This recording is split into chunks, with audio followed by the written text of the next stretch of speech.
Satu, dua, tiga. Oke, mantep.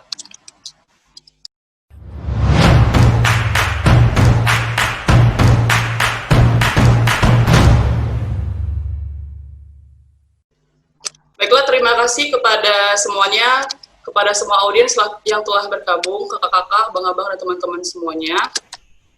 Baiklah, mari kita mulai acara kita pada malam hari ini. Assalamualaikum warahmatullahi wabarakatuh.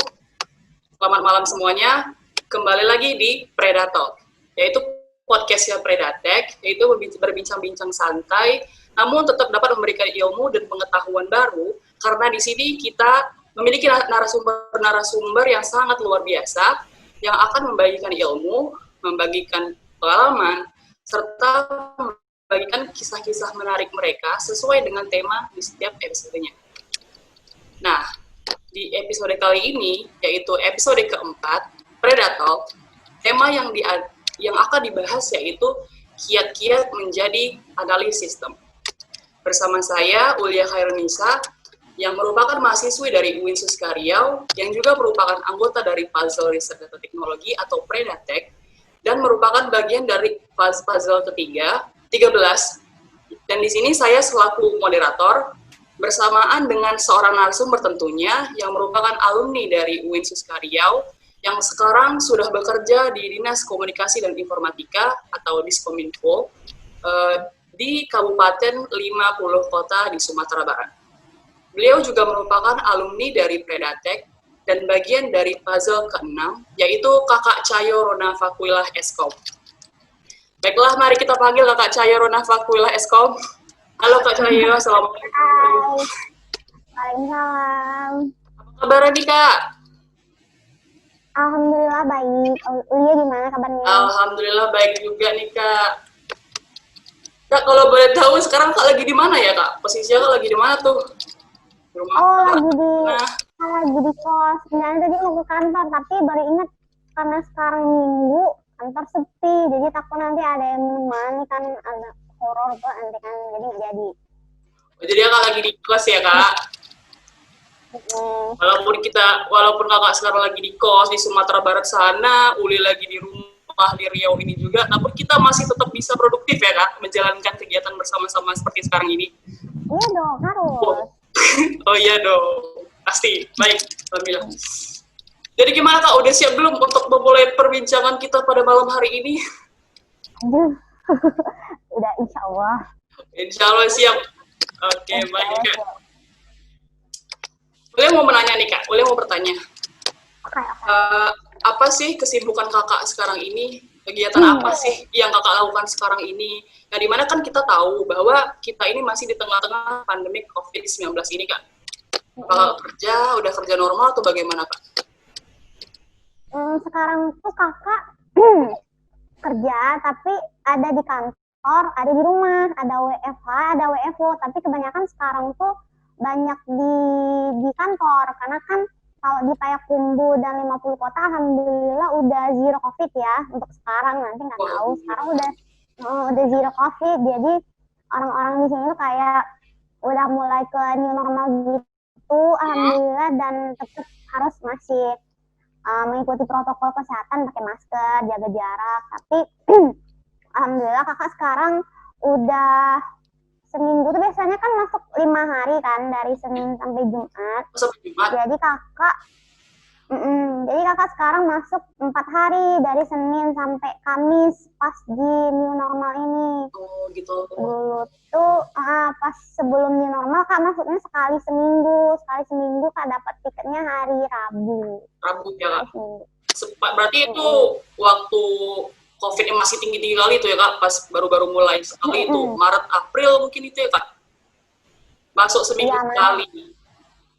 Seminggu sekali hari Rabu. Dan sekarang semenjak diberlakukannya new normal, sekarang udah masuk mulai inilah ya, mulai normal kembali, tapi belum normal sepenuhnya gitu ya Kak. Masuknya jadi hari Senin sampai hari Kamis. Itu jam masuknya seperti apa tuh Kak? Seperti iya, biasanya kan pagi tuh jam 7:30 tuh apel dulu kan, terus pulangnya jam 4. Jadi pas new normal nih masuk ya jangan dulu, tuh ada mengukur suhu Protokol dulu. kesehatan ya kak, benar-benar. Pakai masker. Kalau sholat tuh harus bawa peralatan dari rumah sendiri. Gitu. Oke baik kak.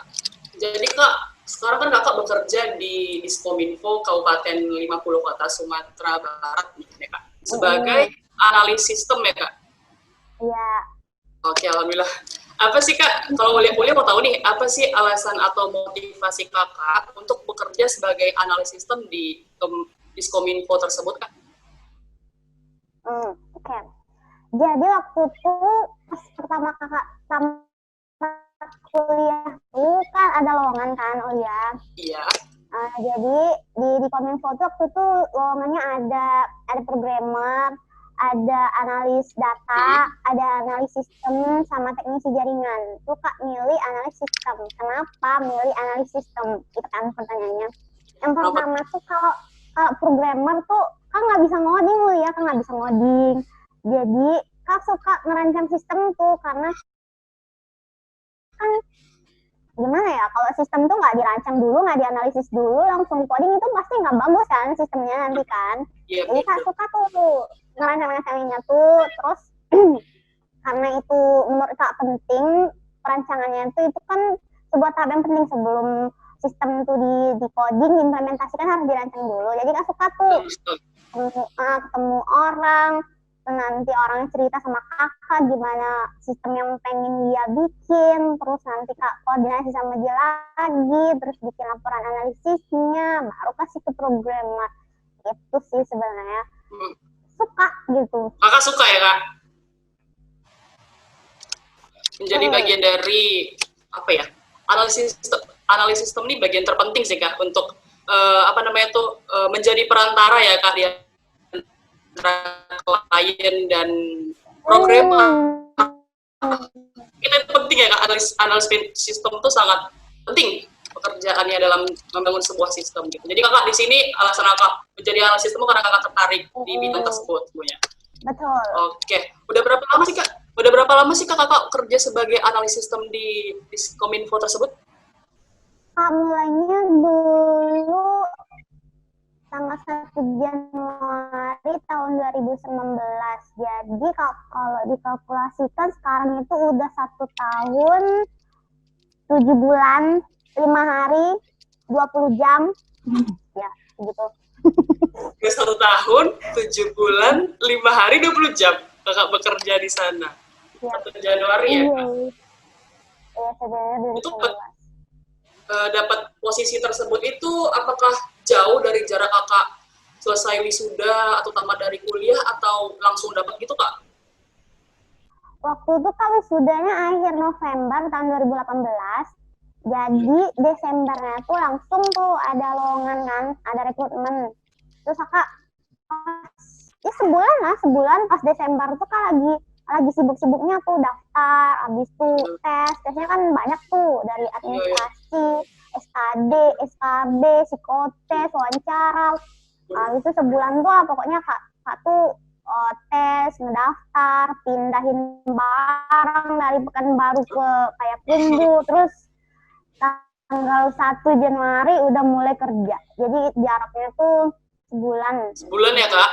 Dari tadi kakak sebutkan bahwa November kakak wisuda, Desember, Januari. Desember itu persiapan itu ya kak untuk mendaftar menjadi bagian dari Diskominfo itu ya kak. Dan alhamdulillahnya Januari kakak terpilih dan lulus menjadi analis sistem. Berapa orang itu kak analis sistem di Diskominfo tersebut kak? Apakah kak cuma sendiri atau beberapa tim atau beberapa orang? Iya, kak sendiri masih, karena kan Diskominfo itu kan dinas baru kan, di Kabupaten 50 Kota masih baru kan. Jadi pas kakak lulus tuh itu buka, jadi sebelum kakak itu tuh kak masuk tuh belum ada analis sistem di situ. Jadi pas rekrut terus formasinya 1, ya udah masih sampai saat ini sih masih 1, masih sendiri. sendiri. Kakak pertama kali yang mengisi itu ya kak, sebagai posisi analis sistem di Diskominfo Kabupaten 50 Kota. Ya bisa dibilang gitulah. Oh hebat sekali, alhamdulillah. Alhamdulillah. Itu gimana sih kak tips and triknya kok bisa? Itu banyak tuh kak yang ikut seleksi kemarin atau gimana nih kak?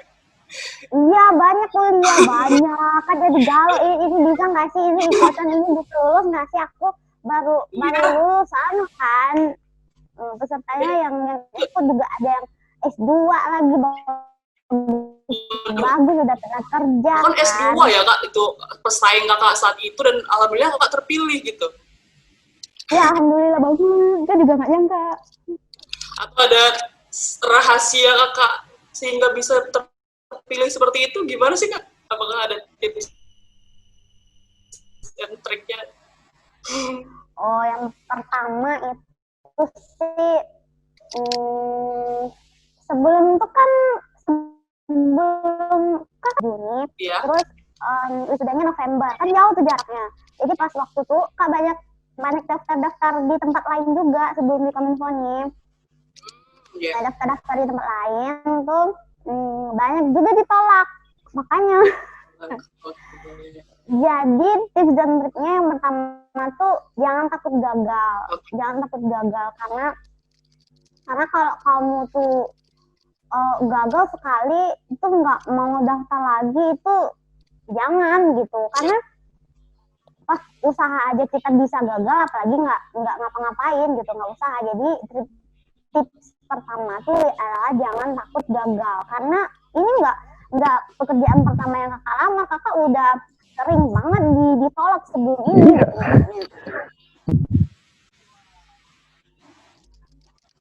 Oke. Kemudian kan?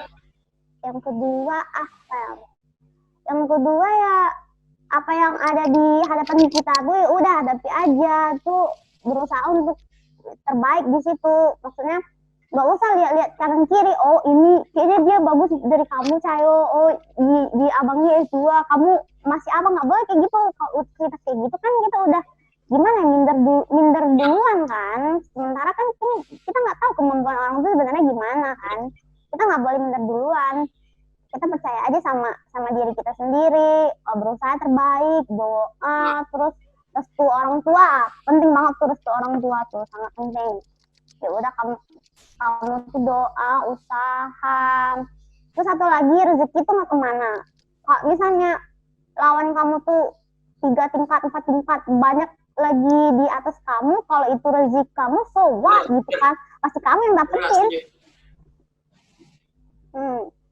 itu waktu tuh apa lagi ya pas wawancara jujur aja biasanya kan pas wawancara kebanyakan orang tuh gimana ya agak biasanya kan pas wawancara tuh pas wawancara tuh kita harus disuruh apa sih kamu bisanya kamu berkompeten gak sih gitu kan kita udah kita jujur aja tapi kita nggak boleh sombong lihat gimana kita bilang semua apa yang kita bisa aku bisa ini bu bisa ini tapi nggak boleh sombong karena waktu itu kakak wawancaranya tuh sama psikologi ya namanya psikolog dia tuh pasti kan tahu anak nih dia bisa nih kerja sama orang lain anak nih dia nggak bisa nih mungkin dia pintar tapi dia nggak bisa berkoordinasi sama orang lain itu yang penting pokoknya pas wawancara tuh kita gimana kita tetap rendah hati tapi kita bilang kemampuan kita tuh gimana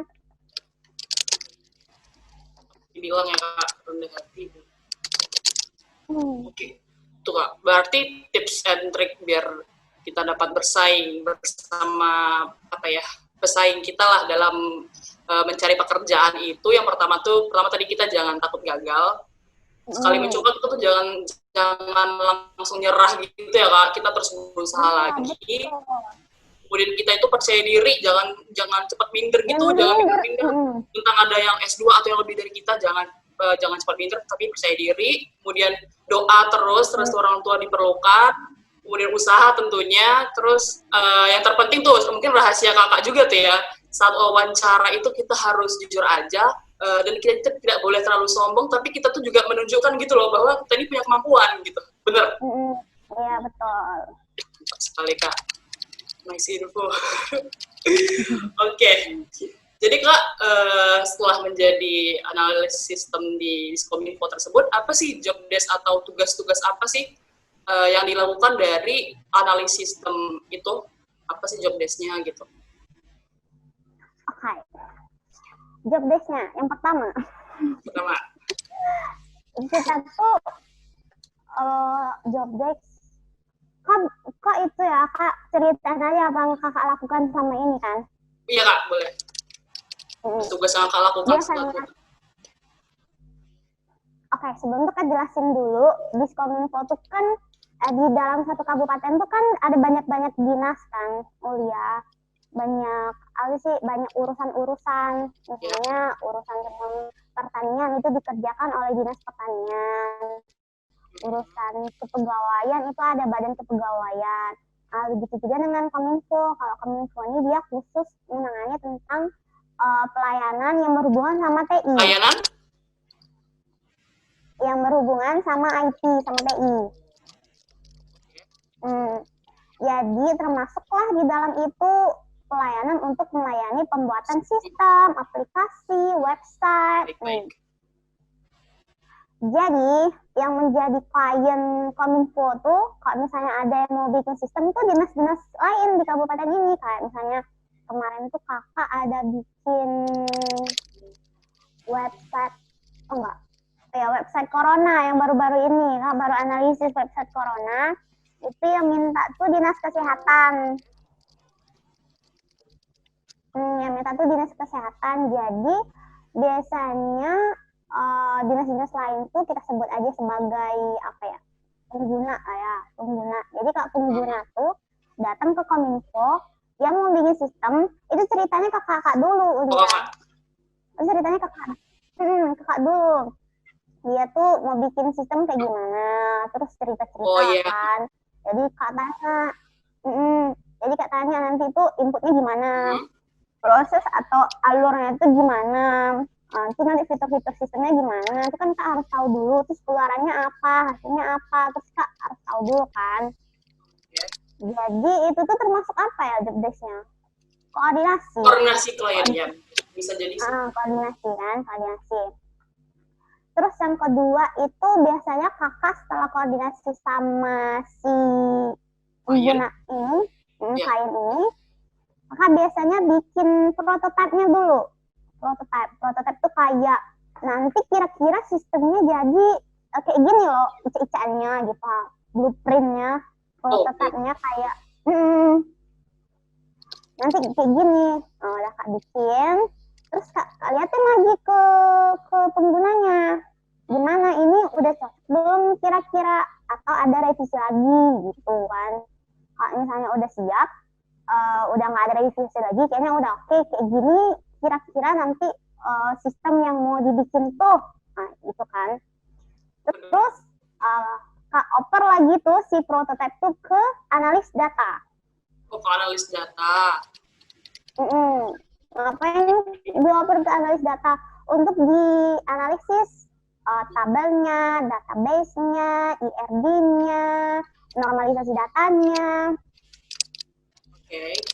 Udah siap tuh si analis data bikin perancangan database-nya, terus digabungin sama perancangan interface, prototype, flowchart, UML dan teman-temannya itu semuanya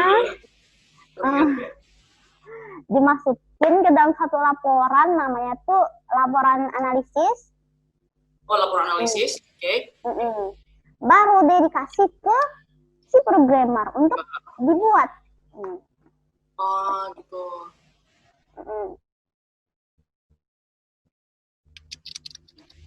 Jadi tadi sampai situ aja tuh kak, udah keluar tuh tugas sistem analis sistem itu. Belum. Apa lagi tuh kak? Setelah udah jadi laporan analisis diberikan kepada programmer, setelah itu kan udah siap misalnya sama programmer tuh. Udah siap tuh. Biasanya kakak ngasih ke programmer tuh ada kayak time planner gitu loh, Ulia. Misalnya hari ini, misalnya programmer butuh waktu berapa hari untuk memahami laporan analisis dari kakak. Oke.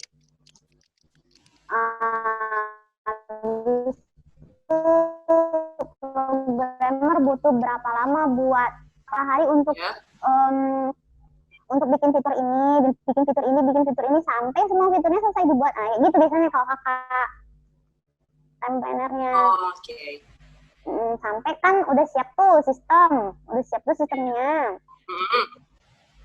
Pas udah siap tuh di testing dulu sama kakak. Oh, kakak yang testing ya? Ini bener nggak sih programmer dia bikin sistemnya sesuai sama permintaan? Nanti bisa nggak sih? Ini betul nggak sih? Gitu kan di testing lagi kalau ada error, kalau ada bug segala macem kan? Ngerti. Kalau siap di testing sama kakak, ya udah kita testing lagi. Oh iya, jangan sedih, ada testing lagi sama si pengguna. Oh iya, tentunya ya kak. Kemudian biasanya pengguna tuh setelah di testing tuh ada tuh misalnya kayak ada penambahan fitur-fitur, mungkin ada yang ketinggalan. Iya benar. Kalau ada ketinggalan, kalau misalnya fiturnya tuh nggak merubah alur, nggak mengubah alur sistem secara keseluruhan, itu biasanya masih diterima lah, masih dilayani. Tapi kalau misalnya merubah alur secara keseluruhan banyak dia rubahnya tuh, mungkin biasanya tuh dijanjiin nanti bikin sistemnya di versi kedua lagi. Oke. Baik. Berarti yang job desk, boleh simpulin ya kak. Job desk dari sistem analis sistem itu yang pertama, di Diskominfo ini kan kliennya itu apa kak? Orang-orang dinas lain menjadi klien. Oke, yang tahap pertama yang kak lakuin yaitu koordinasi dulu sama klien, apa keinginan klien, bagaimana gitu. Kak ngertiin dulu gitu kan, diskusi sama klien. Menerjemahkan lah ya. Oke. Kemudian yang kedua kakak bikin prototyping atau blueprint dari sistem tersebut. Kemudian ini ya, menganalisa perancangan sistem lah ibaratnya gitu, apa segala macam. Kemudian kakak berikan kepada data analis, bekerja sama data analis untuk membuat sebuah laporan yang namanya laporan analisis ya. Oke, benar. Setelah laporan analisis setelah berhasil kakak buat bersama dengan data analis, terus baru diberikan kepada programmer untuk dibuat. Baru setelah itu program jadi, kakak yang testing nih, tugas kakak jadi testing lagi gitu, apakah sudah pas udah benar gitu, atau ada bug-bug gitu, ada kesalahan lagi atau bagaimana. Kemudian baru tugas kakak selanjutnya yaitu testing bersama dengan klien. Apakah sudah sesuai atau ada tambahan fitur lagi ya. Kalau misalnya fiturnya tambahannya itu tidak mengubah keseluruhan analisa itu, jadi masih boleh lah ya kak, masih revisi gitu. Tapi kalau misalnya udah ngerubah kali gimana tuh kak? Harus ada dijanjiin, kita analisa dulu kan, itu penting nggak sih sebenarnya perubahannya itu, mana tahu ada yang salah lagi, itu penting nggak gitu. Misalnya dia mau rubah tapi sebenarnya ujung-ujungnya sama aja, ya udah kan pakai yang lama aja kali ya gitu. Jadi ya dianalisa lagi sebenarnya itu tuh bagaimana. Kalau misalnya penting banget dan harus dilaksanakan, biasanya itu ya gitu. Oke, baik. Jadi kak, berapa lama sih kak proses kakak dari udah dapat nih kan diskusi dari bersama klien, terus kakak tuh mulai merancang, bikin prototipe-nya, terus bikin rancangan itu biasanya berapa lama tuh kak? Rata-rata lah gitu, untuk kakak sampai memberikan kepada ini programmer gitu, tahap analisa kakak lah gitu, berapa lama tuh kak? Oke, sebelum itu kita bagi dulu nih programnya jadi 3. Oh, 3 program, oke. Dikategorikan? Dikategorikan dulu, karena permintaan program itu nggak sama kan, karena ada yang simple, nggak terlalu ribet, usernya dikit, alurnya pendek, itu dimasukkan ke program kecil. Oh, program kecil. Itulah ya, program kecil. Tapi kalau misalnya usernya banyak, alurnya agak ribet, dan fiturnya banyak, itu masuk program menengah.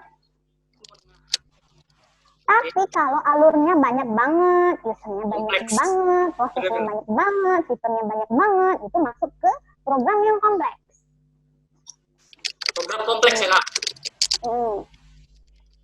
Dan kakak tuh biasanya kalau program yang ini belum masuk apa ya? Oh, ini umpamakan aja kalau kakak tuh udah dapat seluruh datanya dari si klien itu kan, kakak udah dapat seluruh datanya, kakak udah ngerti, udah tinggal bikin gitu kan? Iya, benar. Biasanya kalau misalnya program menengah tuh 2 minggu sampai 3 minggu tuh bisa. Program kecil 2 minggu sampai 3 minggu itu bisa. Oke. Biasanya kalau itu kan belum lagi tuh untuk analis datanya, ya cuman kakak aja kan. Terus kalau menengah tuh sebulan sampai 1,5 bulan lah bisa biasanya. Kalau program yang kompleks? Kalau belum pernah bikin program yang kompleks, biasanya kan program yang kompleks tuh kayak apa ya? Kayak program kepegawaian. Program kepegawaian kan itu biasanya dari Kementerian Sistemnya Ulia. Oh, itu udah. Oh, berarti bukan tugas kakak lagi ya membuat seperti itu gitu. Udah ada template dari kementeriannya gitu. Iya, di Diskominfo di Pemda nih biasanya dia boleh bikin sistem yang khusus untuk keperluannya aja. Tapi kalau misalnya udah ada sistem-sistem yang udah disediain kementerian, ya harus pakai itu. Oke, baik. Oke. Jadi Kak, selama satu tahun 7 bulan 5 berapa sih kemarin? Ya segitu. Detail itu 5 berapa hari gitu. Itu sistem apa? Udah berapa sistem sih yang Kak rancang gitu? Udah seberapa banyak sistem sih selama Kak kerja di sana yang Kakak rancang udah berapa banyak? Oke, waktu kakak kan udah setahun kan. Jadi kalau misalnya akhir tahun itu ya kita tuh biasanya ada penilaian kinerja gitu. Kakak kan kontrak. Oke. Jadi kalau akhir tahun itu kita ada penilaian kinerja gitu, gunanya untuk lihat ini bisa diperpanjang kontraknya atau enggak gitu. Jadi akhir tahun tuh kita kayak gimana? Kita kayak ngumpulin tugas. Kalau kakak kan outputnya biasanya laporan analisis kan? Oh, laporan analisis, siap. Jadi setahun kemarin tuh kakak ngumpulin ada 8 laporan analisis yang kakak bikin. Itu macam-macam tuh programnya, ada yang kecil, ada yang menengah, ada 8 setahun kemarin. Di tahun kemarin juga ada juga beberapa. Udah 8. Kurang lebih 8 sistem lah ya Kak yang udah Kakak rancang sejauh ini. Ada sistem, ada website. Oh gitu. Nah, jadi Kak, ini pertanyaan paling penting nih Kak. Ini paling penting. Apa itu? Jadi bagaimana sih Kak untuk bisa menjadi seorang sistem analis itu? Ilmu atau skill apa sih yang harus dimiliki atau yang bisa dipersiapkan nih sama kita yang pengen jadi analis sistem untuk ya menjadi seorang analis sistem itu apa sih Kak? Gitu. Yang pertama, kamu harus bisa RPL atau tuh merancang sistem ke flowchart, WML dan teman-temannya. Yang kedua, mampronya bagusin, karena kan kita tuh sebagai analis sistem tuh kayak emak-emak ngurusin para programmer ini kan, gimana sih nanti bisa dia menyelesaikan project itu dengan sesuai kebutuhan, tepat waktu, tepat guna. Gimana kita cara memanajemennya agar nggak ada masalah, meminimalisir masalah gitu. Ya. Oke, siap. Terus yang paling penting itu komunikasi dan koordinasi itu sangat penting, karena sebagian besar yang kakak lakukan sebagai analis sistem itu kan komunikasi sama klien, komunikasi sama programmer, Bener-bener. Nerima masukan dari klien sampai ini ke programmer. Ini klien sama programmer ini nggak pernah ketemu nih, ketemu sama kakak aja. Iya gitu. Gimana cara mengkomunikasikannya biar si kebutuhan kliennya ini bisa dibuat, bisa di cover semuanya sama programmer. Kan butuh koordinasi dan komunikasi yang bagus. Intinya jangan kalau nggak tahu diam-diam aja, nanti kan kita nggak bisa tahu semuanya. Pokoknya kalau misalnya ingin ada yang mau ditanya langsung aja gitu, komunikasinya, koordinasinya harus baik semuanya gitu. Ada 3 poin tadi tuh ya Kak. Berarti untuk menjadi seorang analis sistem itu tuh ilmu atau skill yang harus dimiliki atau masih bisa diperbaiki sekarang ini, yaitu yang pertama harus menguasai RPL, rekayasa perangkat lunak ya. Kemudian yang kedua belajar lebih lagi tentang manajemen project and pro. Dan ketiga harus memiliki skill komunikasi dan koordinasi yang baik, yang bagus, komunikasi yang bagus. Oke, siap.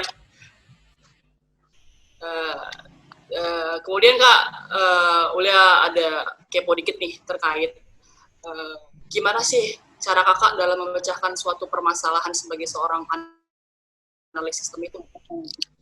Gimana caranya? Kita harus selalu pengen cari tahu gitu, selalu berinovasi. Pengen kalau misalnya ada masalah ya udah nggak usah galau duluan kalau ada masalah, tapi cari jalan biar masalah itu terselesaikan gitu. Sebenarnya kemarin tuh Kak Ade disuruh bikin satu sistem, tapi sistem ini sebelumnya belum pernah dibuat. Jadi kliennya tuh juga nggak ada, tapi kakak waktu itu dikasih peraturan. Oh, peraturan. Jadi kakak analisisnya berdasarkan perbuk itu aja. Terus kan kalau dari perbuk kan kita masih belum ngerti kan alurnya gimana sebenarnya. Jadi kakak tuh kemarin berpikir, oh mungkin badan lain ada nih punya sistem kayak gini. Oh, si daerah lain pasti juga ada punya sistem kayak gini. Ya udah tuh Kak lihat, oh ternyata ada. Itu Kak lihat dari mana ya? Boleh disebutin nggak sih? Dari mana Kak? Kak lihat sistemnya, sistem badan lain, pokoknya badan X lah ya. Kak lihat di badan X ya, Kak lihat badan X. Habis itu ternyata ada. Terus dari situ kan bisa kita dapat sedikit gambaran tuh kira-kira gimana nanti kalau di sistemnya gimana alurnya kira-kira, tapi masih disesuaikan sama si peraturan itu tadi gitu. Kita cuma lihat kayak cari apa sih? Cari bahan gitu. Jangan ragu, jangan malas buat cari bahan, cari apa sih namanya, cari inovasi, inspirasi baru, cari materi. Oke, benar.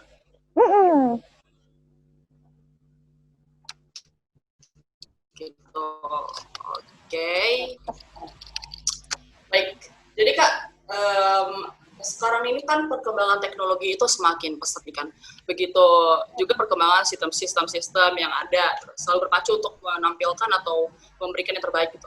Nah, menurut Kakak karakter seperti apa sih yang harus dimiliki oleh seorang sistem analis agar ia itu tidak ketinggalan mengenai perkembangan teknologi maupun perkembangan sistem gitu? Apa yang harus diikuti atau habit atau kebiasaan apa yang harus dimiliki gitu Kak oleh seorang sistem? Yang pertama itu harus rajin. Harus rajin, siap. Rajin ngapain tuh? Rajin ngikutin tren kan sistem. Nggak mungkin kok kita ngalih sistem formnya gitu-gitu aja. Terus tampilannya gitu-gitu aja. Sementara dunia ini selalu berkembang tuh, sistem kita ya udah gitu-gitu aja. Kalau kita desainnya gitu-gitu aja Ulia, terus programmer juga bikin yang kayak gitu-gitu aja, itu ke programmer loh. Iya kan? Masalahnya programmer bikin apa yang kakak bikin kan.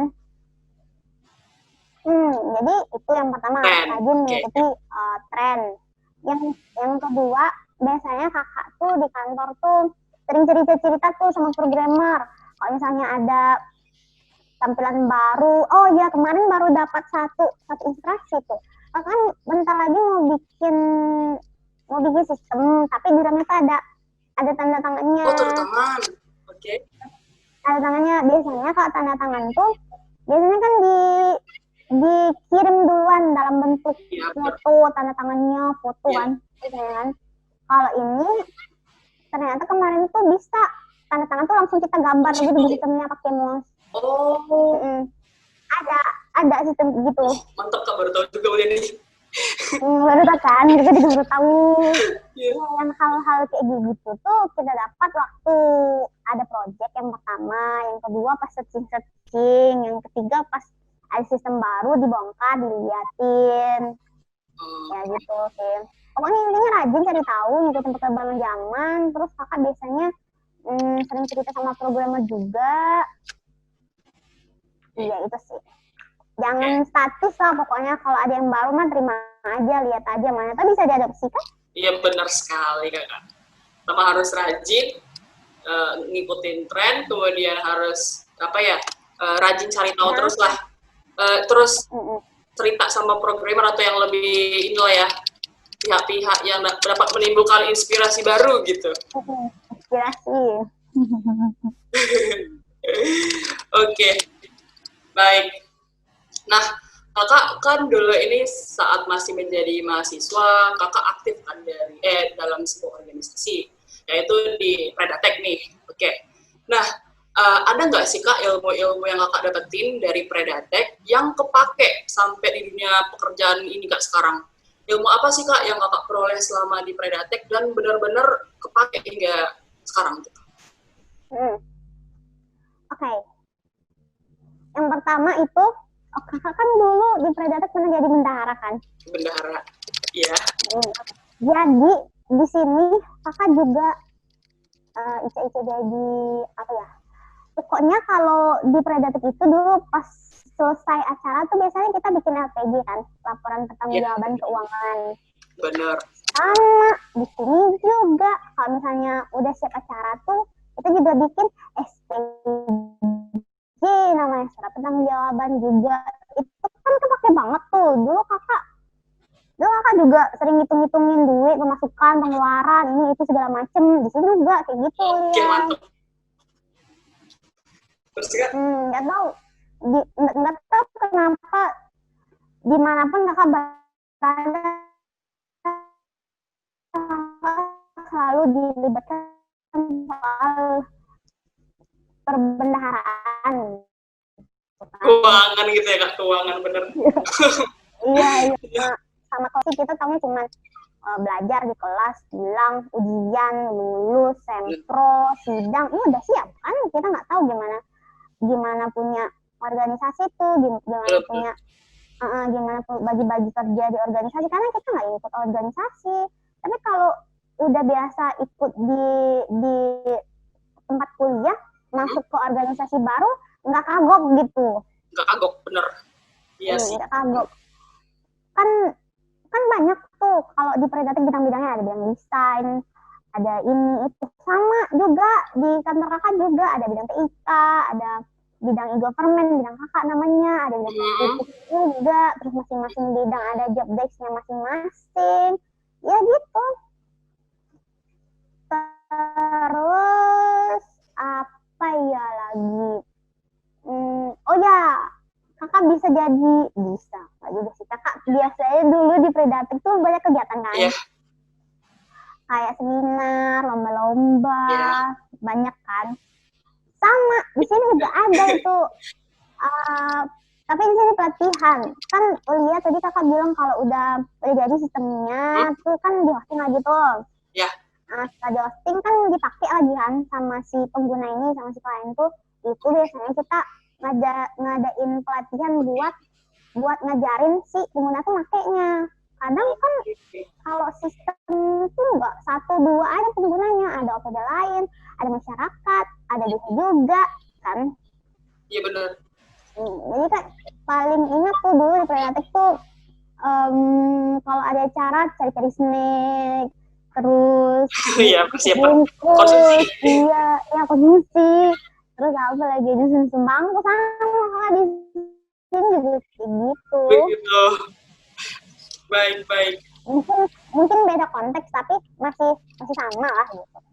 Banyak lah ya Kak yang bisa Kakak ambil dari kebiasaan-kebiasaan yang udah Kakak laksanakan atau kerjakan selama menjadi anggota dari Predatik ini yang kepake gitu sampai dunia pekerjaan. Betul. Betul sekali. Betul sekali. Oke, yang mau nanya lagi nih Kak. Gimana sih pendapat Kakak terkait dosen-dosen pembimbing yang ada di Predatik ini? Gitu. Yang pertama, dosen pembimbing kita tuh hebat. Kenapa hebat? Karena dosen tuh kan hakikatnya ngajar, terus penelitian, tapi dosen-dosen kita tuh bisa mengkondisikan diri ngurusin Predatik yang sampai sejauh ini udah wow banget kan. Kan itu hebat. Yang kedua itu pinter. Bukan hanya pinter menurut kakak, tapi master di bidangnya. Misalnya kalau kita bimbingan TA nih atau KP, kita benar-benar dibimbing loh ya, nggak asal bimbingan lulus udah, nggak gitu. Kita benar dibimbing, ngerti.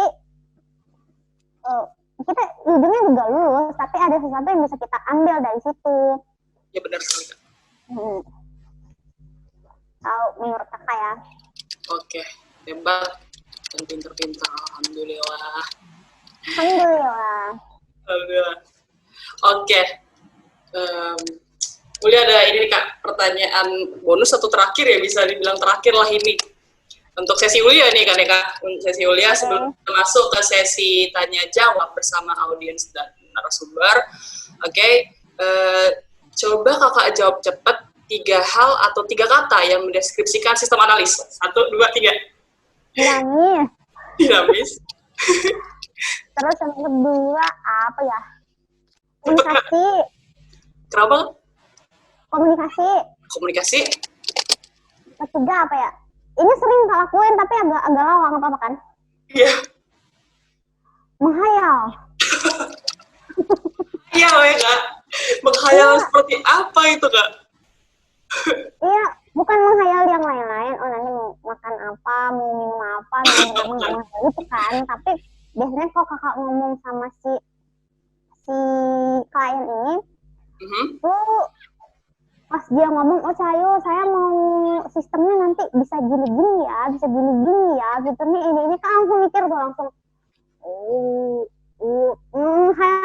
ngerti nggak sih? Langsung kak pikirin nanti, ini nanti gini bagusnya. Ini nanti bagusnya gitu kakak misalnya. Iya, bisa langsung cari kertas biar nggak lupa. Langsung, oke. Baik. Jadi 3 hal yang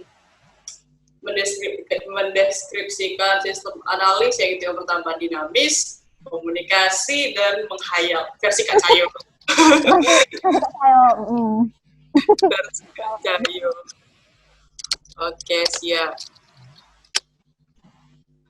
Oke, ini kita udah ini ya Kak.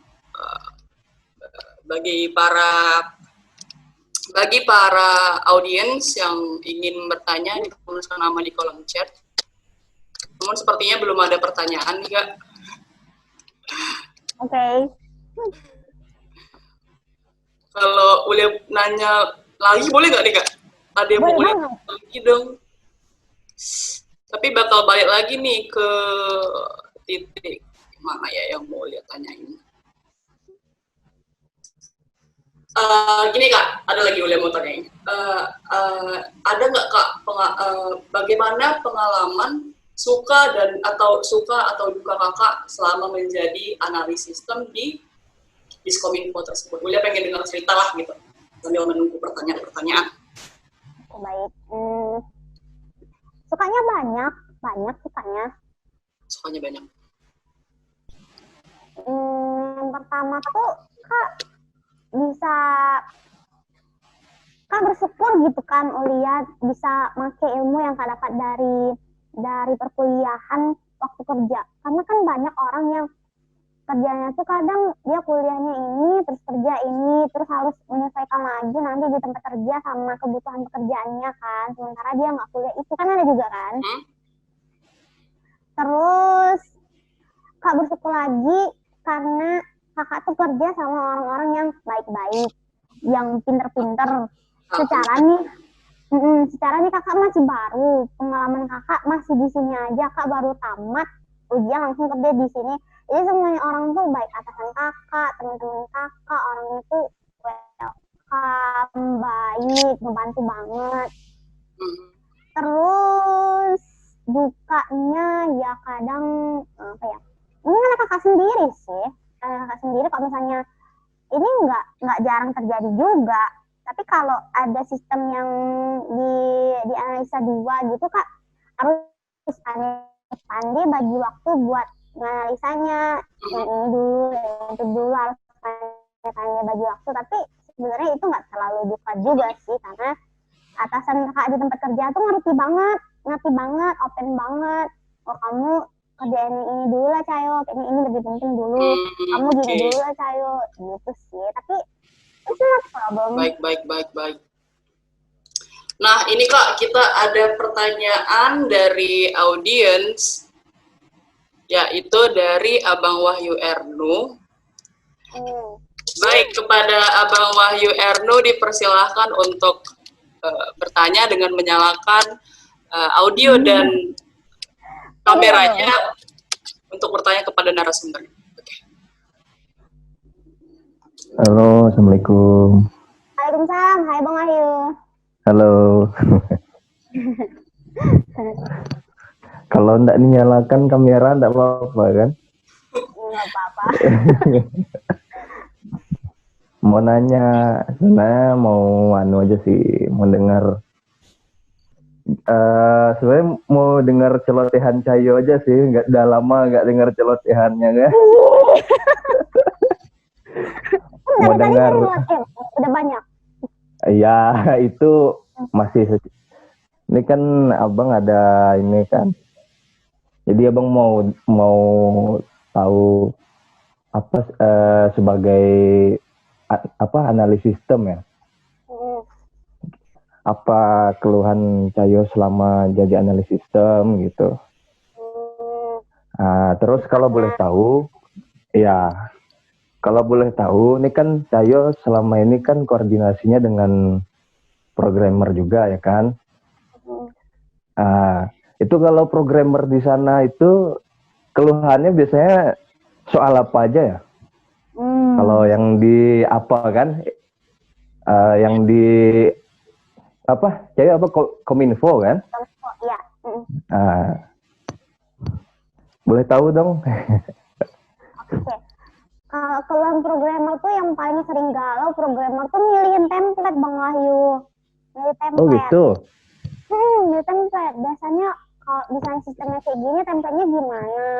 Apa bagusnya? Karena kan nyocokin sama kebutuhannya tuh kan, itu biasanya Cayo sama programmer tuh sering galau tuh. Kalau banyak template tuh, ini bagus juga. Kayaknya ini bagus juga. Ini bagus. Akhirnya kami gabung-gabungin template, fitur-fiturnya. Oh, fiturnya digabungin. Karena kayaknya sebagian besar ini bagus lah tampilannya, cocok sama tujuannya. Tapi yang ini nggak ada fitur ini, template yang lain ada fitur itu. Gimana dong? Digabung-gabungin gitu biar oke. Itu sih biasanya paling galau. Oh, kirain mungkin ada fitur atau permasalahan coding error. Rupanya permasalahan programmer di sana cuma sebatas template aja. Berarti memang jago-jago programmer. Enggak juga. Biasanya itu kan programmer di sini kan ada berapa ya? 1, 2, ada 4 programmer. Kalau misalnya ada masalah tuh orang saling bantu. Terus ada teknisi jaringan juga, orang saling bantu, saling koordinasi. Jadi yang paling sering kalau sama Cayo masalahnya itu masalah template tuh. Tapi kalau masalah coding itu orang tuh selesaiin sama programmer secara adat. Oh, nggak sama Cayo dia curhatnya. Oh gitu. Terus kalau yang dari Cayonya gimana? Kalau yang sebagai analis sistem, keluhannya lah gitu. Ini yang memang dari hatinya lah gitu sebagai analis sistem. Apa sih keresahan Cayo sebagai analis sistem selama di sana gitu? Di instansi kan, di analis sistem ini kan ada kita kerja analis sistem di startup, ada di instansi. Nah, abang mau tahu yang di instansi ini gimana gitu? Ini nggak apa-apa nih dibilangin, nggak apa-apa. Ya nggak apa-apa. Oke, fine. Saya tuh kadang kalau misalnya ada orang yang datang gitu kan, Bang Wahyu, dia mau bikin sistem. Jadi kan kebanyakan yang mau bikin sistem tuh orang-orang tuh pada kurang gimana ya, nggak terlalu ngerti IT kan, Bang Wahyu. Paham abang. Ngerti kan? jadi tuh kadang yang dimintanya tuh belibet gitu, belibet. Ternyata setelah dipikir-pikir lama, enggak selibet itu ternyata gitu.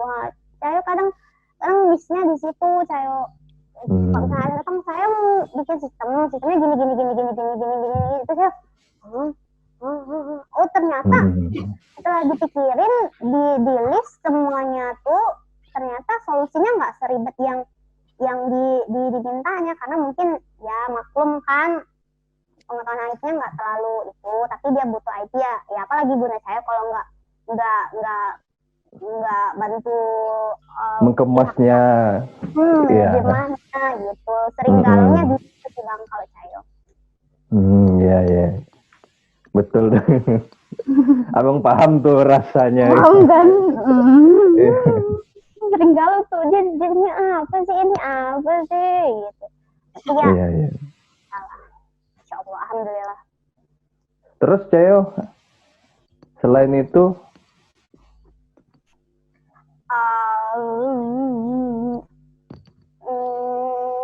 keresahannya selama jadi analis sistem lah gitu. Ini saya nggak resah tentang instansinya sih. Ini saya tentang resah di diri saya sendiri. Karena kemampuan yang menurut saya tuh belum terlalu mumpuni. Kalau analisis sistem itu kan dia bukan sekedar kalau ada yang datang pengen bikin aplikasi terus dirancang, bikin laporan analisis, testing, udah siap, nggak sesimpel itu sebenarnya analisis sistem itu kan. Tapi analisis sistem itu nanti maintenance-nya gimana di server, jaringannya gimana, itu kan semuanya tuh harus dipikirin. Jadi itu sih menurut saya kemampuan saya yang masih harus di-upgrade. Jadi Cayo juga memikirkan masalah maintenance dan servernya juga ya? Harusnya, tapi sekarang tuh di SOP kan, kalau di permainan ada SOP pekerjaan kan Bang? SOP-nya kayaknya masih belum masuk saya di sistemnya. Tapi kan saya juga harus mikirin itu juga kan, sampai aplikasi itu jalan, running di server, terus dipakai, terus nanti kalau ada yang harus ada kebobolan, semuanya kan harus dipikirin kenapa bisa terjadi. Oh iya, abang mau nanya, pernah ada Cayo misalnya gini nih, Cayo sudah pernah merancang 8 sistem katanya tadi kan? Nah, itu pernah ada kejadian kayak gini, misalnya si A ini mau buat sistem melalui Cayo kan? Nah, si A tuh mintanya banyak, ada 8 permintaan misalnya nih. Terus Cayo Cayo dengarkan, Cayo sampaikan ke programmer. Nah, setelah itu tuh ada dari 8 permintaan tuh yang nggak sesuai gitu, atau yang ternyata hanya bisa terpenuhi 7 gitu. Pernah nggak kayak gitu? Jadi waktu ada datang tuh, jadi banyak tuh pertimbangan pertama dari itu cewek. Maaf diberitahukan kepada selain narasumber dan yang bertanya untuk mematikan audionya, diminta. Oke, terima kasih. Oke. Ada iklan tadi Cayo.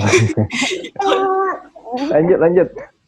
Oke, jadi kalau misalnya ada permintaan datang itu pertimbangannya tuh banyak dulu sebelum dikasih ke programmer tuh Bang Wahyu. Jadi kalau misalnya dikasih ke programmer tuh itu udah keputusan finish yang harus dilakukan. Tapi sebelum itu tuh kita banyak dulu pertimbangannya sama pihak yang bikin, sama atasan Cayo, sama saya sendiri, semuanya tuh benar-benar dipikirin.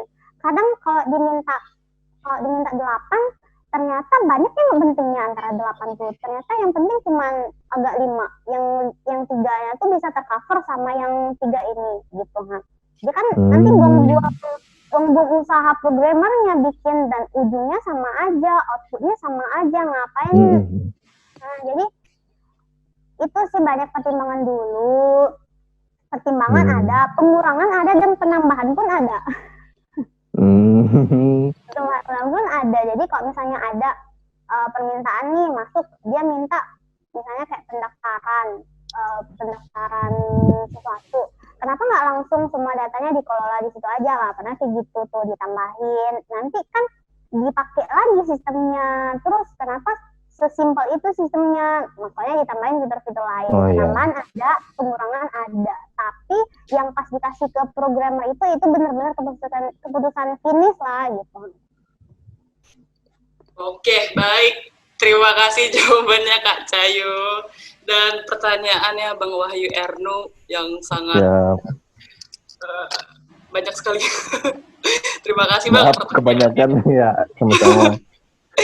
Ya baik, kesempatan selanjutnya untuk pertanyaan diberikan kepada Abang Hadi Eka Saputra, kepada Bang Hadi Eka Saputra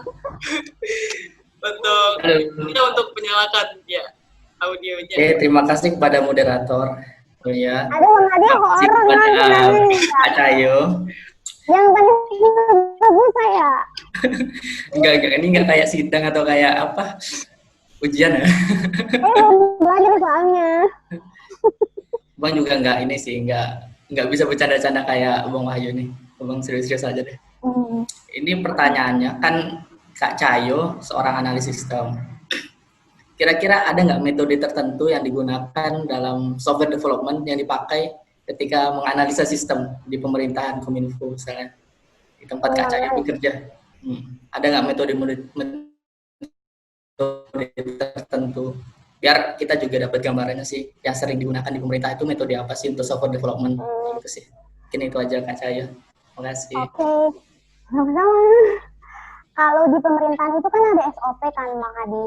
Semua apapun yang kita dikerjain di pemerintahan itu ada SOP-nya.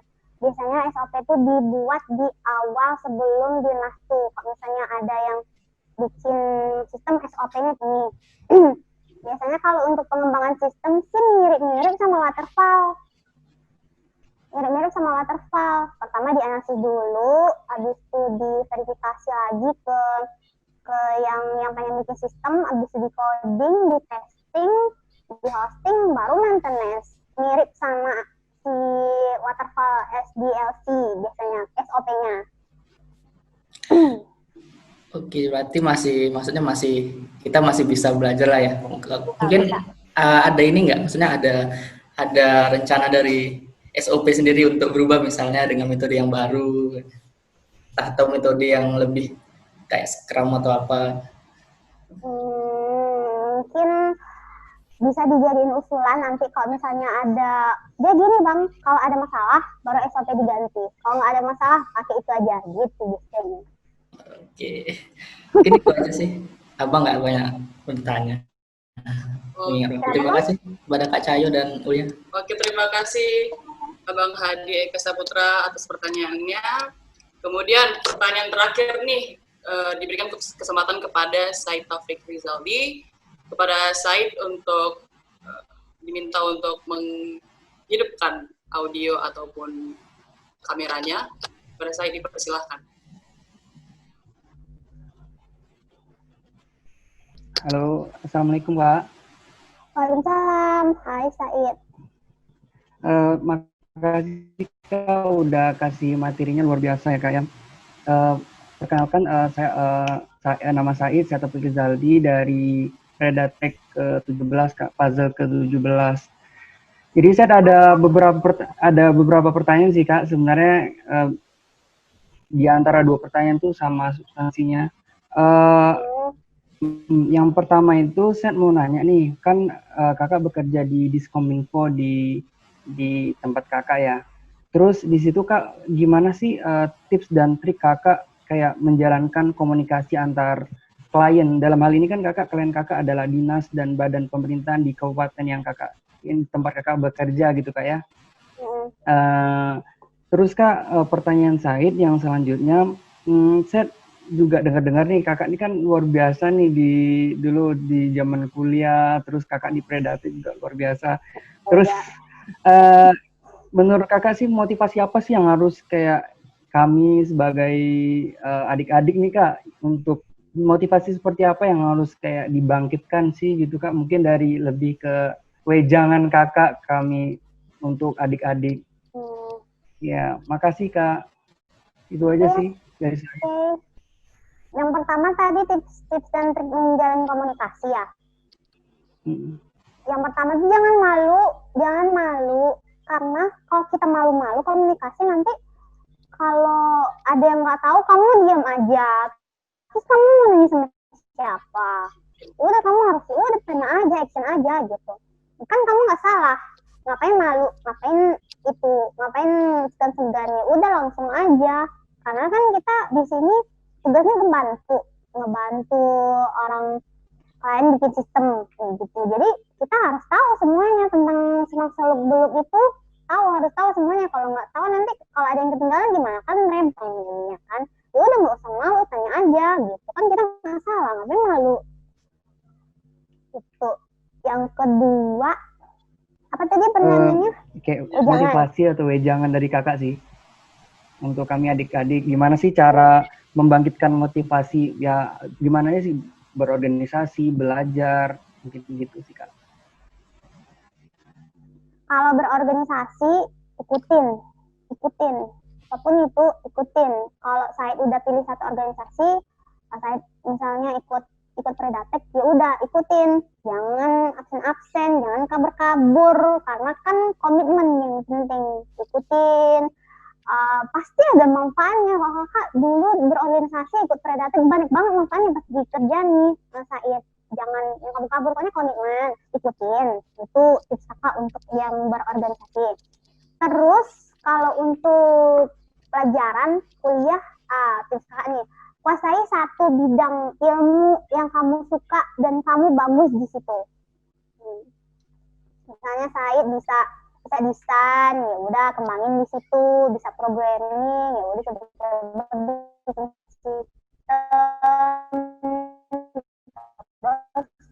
Kakak dulu suka mikir-mikir, jadinya pokoknya kuasai satu hal yang Said suka dan Said bagus di situ, kembangin terus. Oke Kak, makasih ya Kak jawabannya. Oke, terima kasih kepada Said yang telah bertanya. Oke, diberitahukan kepada seluruh partisipan atau audiens untuk mengisi absen di link yang ada di kolom chat. Oke, Kak, sembari menunggu juga nih untuk teman-teman atau Bang Kakak semuanya mengisi absensi, Ulia ada pertanyaan yang terakhir lah, Kak, benar-benar terakhir dari Ulia. Oke, jadi gini Kak, yang Ulia tanyakan, bagaimana sih pengalaman atau suka duka Kakak selama di Predatek, serta apa harapan Kakak kelak untuk acara Predatalk ini sekarang dan untuk kedepannya? Nah, gitu aja Kak. Bisa dijopsikan juga nggak apa-apa Kak? Oke, sip. Suka duka sama di Predatek, sukanya dulu tuh waktu kuliah ikut Predatek tuh kayak punya keluarga kan, banyak teman, banyak senior, jadi bisa belajar bareng, berjuang bareng. Kan masih ingat tuh geng Kakak, geng Ayu, geng Ajis, Julia, Emi, Risma, waktu itu kami Adit, siapa lagi, Wiwi, belajar bareng, nge-TA bareng, berjuang untuk validasi. Sampai sekarang tuh sih keingat ya sukanya. Terus Predatek kan banyak kegiatan kan, jadi bagi anak-anak kos yang kurang kerjaan di kosan, daripada dia main game atau nonton drakor, bagus ikutan ikutan Predatik, banyak acaranya bermanfaat dan asik juga kan. Jadi waktu kakak kuliah tuh Predatik banyak mengisi waktu-waktu luang yang disulap menjadi sesuatu yang produktif dan berguna daripada nggak ada ngapa-ngapain kan di kos. Benar sekali. Terus dukanya adalah sekarang tuh kakak nggak di baru lagi. Oh alah, iya benar. Terus pada jauh-jauh kan, ada yang sekolah, ada yang kerja juga kan, jadi nggak terlalu apa ya. Dulu kan kalau ada acara nimbrung bisa ikut, kalau sekarang yang online aja ya gitu. Terus satu lagi harapan buat Predator. Iya, benar Kak. Semoga banyak episodenya. Sekarang episode 4 ya? Iya. Ada 5, 6, 7, 8 dan seterusnya, banyak episodenya, narasumbernya makin kecil-kecil badai, makin oke, terus banyak yang ikutin, kan bagus ya, tapi kan gimana ya, sharing-sharing informasi, pengalaman juga. Kalau misalnya kayak Sai itu tadi, kakak nggak pernah ketemu sama Sai, tapi dia bisa nanya-nanya sekarang kan, kayak ada satu wadah yang kita bisa buat nanya jawab gitu, bagus, ada informasi yang sebenarnya kalau misalnya di chat biasa di WA nggak bisa gitu, bisa sih tapi kan terbatas gitu, bagusan ada forum kayak gini gitu. Oke. Baiklah, maka pertanyaan terakhir tersebut merupakan menjadi penutup perjumpaan kita pada malam hari ini. Namun sebelum acara ini kita akhiri, saya sebagai moderator ingin menyampaikan kesimpulan lah dari Predator pada malam ini dengan tema kiat-kiat menjadi analis sistem, yang dimana saya terdapat banyak poin sebenarnya yang dapat kita ambil, namun saya ingin menyimpulkan di bagian kiat-kiat menjadi analis sistem itu yang sesuai dengan tema kita, yaitu dimana sesuai dengan yang dikatakan oleh Kakak Cayo sebagai narasumber, yang harus kita persiapkan ilmu atau skill yang harus kita persiapkan untuk menjadi seorang analis sistem, yaitu yang pertama kita harus memperbanyak lagi ilmu terkait RPL, rekayasa perangkat lunak. Kemudian manajemen project kita juga harus bagus, kita harus pelajari lebih lagi. Kemudian yang terpenting adalah kemampuan atau skill kita dalam berkomunikasi dalam berkomunikasi atau berkoordinasi. Oke. Itu sebenarnya banyak poin yang bisa disimpulkan, tapi pada kesempatan kali ini saya akan menyampaikan hal tersebut saja. Dan sebelum kita berakhir juga, ayo kita melakukan foto bersama kembali. Untuk bersama.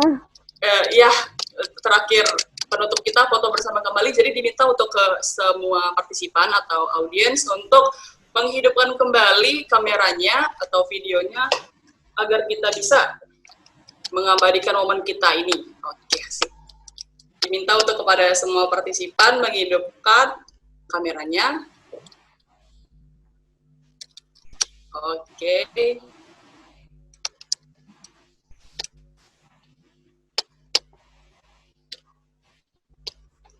Baik, kita coba dulu ya.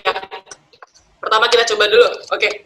1, 2, 3. Oke, salah lagi. Percobaan pertama selalu salah. Oke, kita coba lagi. 1,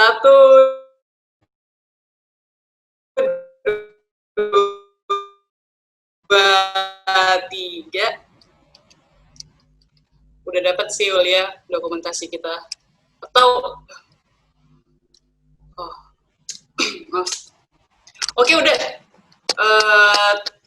Sekian yang dapat saya sampaikan. Terima kasih banyak untuk Kak Cayo Rona Fakuilah Eskom yang sudah berkenan Kak meluangkan waktunya bersama kita semua di sini untuk membagi ilmu, membagi pengalaman, kisah-kisah Kakak menjadi seorang analis sistem di Diskominfo Kabupaten 50 Kota di Sumatera Barat. Yang sangat menginspirasi, yang sangat bermanfaat bagi teman-teman audiens, bahkan Ulia sendiri tentunya. Terima kasih Kak, semoga Kakak sukses selalu dan sehat-sehat selalu di sana Kak. Amin, juga, semuanya juga. Amin. Oke. Terima kasih Kak, dan juga terima kasih kepada seluruh audiens, kepada seluruh partisipan yang sudah bergabung dan memberikan pertanyaan-pertanyaan yang sangat luar biasa, kakak-kakak, abang-abang, dan teman-teman semua. Semoga apa-apa yang telah disampaikan tadi, yang kita peroleh tadi, ilmu, pengalaman, kisah-kisah yang sudah diberikan, dapat berguna, bermanfaat, dan menjadi inspirasi untuk kita semua, terkhusus untuk yang berkeinginan menjadi analis sistem. Oke, semoga semakin semangat dan segera mempersiapkan diri untuk menjadi lebih baik lagi. Oke, saya selaku moderator meminta maaf atas segala kekurangan dan segala kesalahan ucapan perkataan saya. Dan saya izin pamit undur diri. Oh iya, satu lagi. Jangan lupa untuk menyaksikan tayangan ulang Predator episode kali ini yang akan tayang insya Allah di hari Selasa di YouTube channel kita, yaitu Previtek. Oke. Uli ada sedikit pesan untuk kita semua, yaitu tetaplah bersyukur, tetaplah baik-baik saja, karena semua akan indah pada waktunya. Oke, saya Ulia Khairunisa, akhirul kalam, wabillahi taufiq wal hidayah, wassalamualaikum warahmatullahi wabarakatuh. Waalaikumsalam warahmatullahi wabarakatuh. Waalaikumsalam warahmatullahi wabarakatuh. Makasih Kak Cahyo, makasih Kak Ulia. Makasih Kak Cahyo, makasih Oke, siap, terima kasih semuanya.